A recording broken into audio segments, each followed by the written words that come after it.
Thank you, Reggie. Good morning, Democrats. Thank you. Thank you. In accepting the presidential nomination during the Great Depression, Franklin Delano Roosevelt spoke these words of promise of a New Deal for the American people. Throughout the nation, men and women, forgotten in the political philosophy of the government, look to us here for guidance and for more equitable opportunity to share in the national wealth. I pledge myself to a New Deal for the American people. This is more than a political campaign. This is a call to arms. The promise of the New Deal brought us the 40-hour work week, a minimum wage, workers' compensation, unemployment benefits, child labor laws, Social Security, enhanced public employment, and health insurance. As Barack Obama accepts the presidential nomination this week, we see that the promise of the New Deal has turned into a system of let's make a deal. If we believe that the fundamental role of government is dedicated to equal protection, then it is abundantly clear why dismantling government is at the heart of the Republican agenda. For the record 46.2 million Americans living in poverty, including 16.4 million children, Democrats, we must take back the House.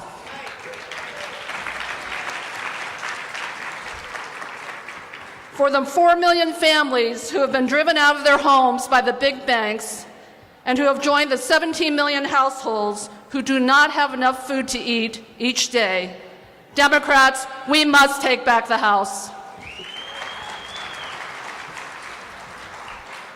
For our middle class, who has seen their wages decline over the last decade, paying a higher percentage of taxes as corporate CEO paychecks have continued to skyrocket, Democrats, we must take back the House.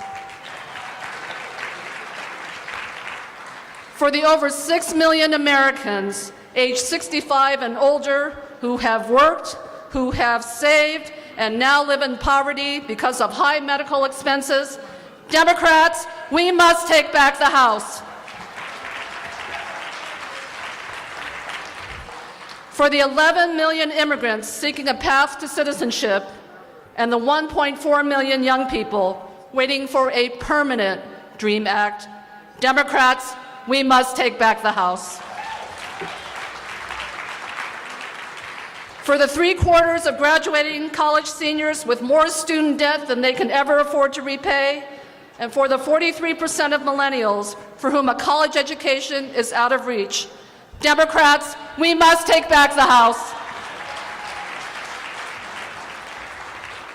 For the hundreds of thousands of LGBT youth and countless numbers of women for whom economic justice and security may not be realized because they experience discrimination in the workplace and are victims of violence, Democrats, we must take back the House.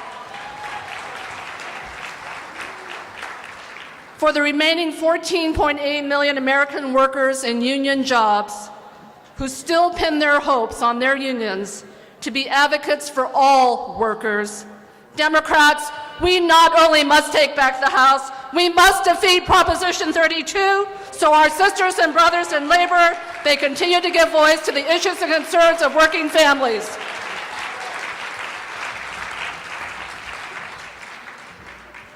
Supreme Court Justice Louis Brandeis once asserted, we can have a democracy in this country, or we can have great wealth concentrated in the hands of a few.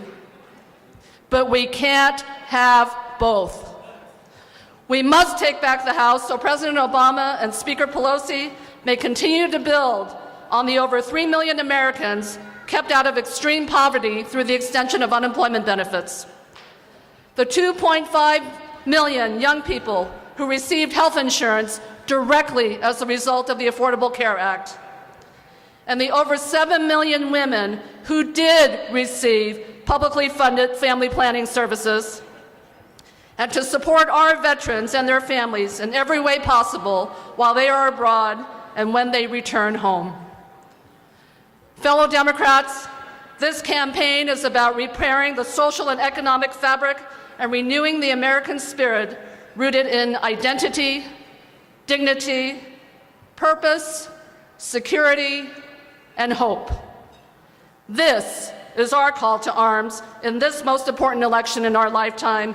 Democrats, let's take back our House. Thank you very much.